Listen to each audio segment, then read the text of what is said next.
经理，为什么我们这次要买 GT43啊？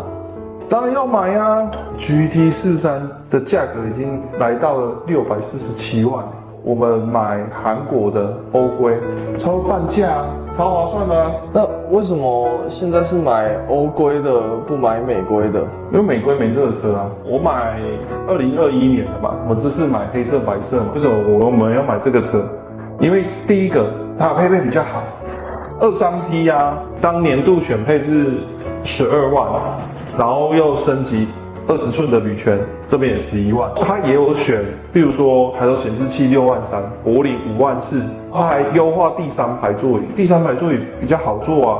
再加上 P17免持套件，它的气压悬跳，这样阿里亚扎加起来40万，这都赚到的呢。你不觉得很赞吗？你要趁现在有车买，然后划算。